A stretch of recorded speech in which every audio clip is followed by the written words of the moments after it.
talk a little bit about how to set up a hypothesis test. So what we need to do first is identify the null and the alternate hypothesis.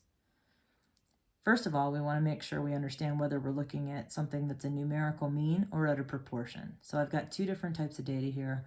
Metro ridership with an average of 630,000 daily riders in January. And I've also got proportions of votes here too.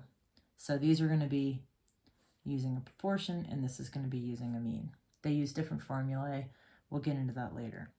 So just to set up a hypothesis test, first of all, our null hypothesis is our going in position. It's our assumption against which we are testing. So we want to see if we have enough evidence to disprove it.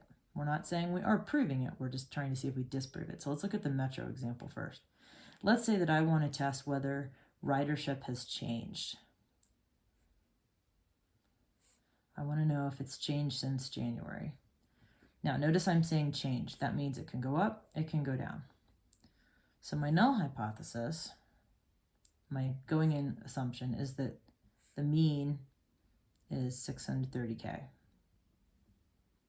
Okay, now my alternate, I have to keep the same variable. I'm not changing my variable name. And I have to keep the same number because it has to be a complement. So if something has changed, it's just not equal to. And that includes greater than or less than.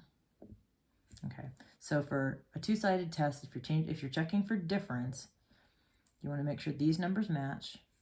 The same variable's got to be there, and you're just changing your signs. So your null is your starting position.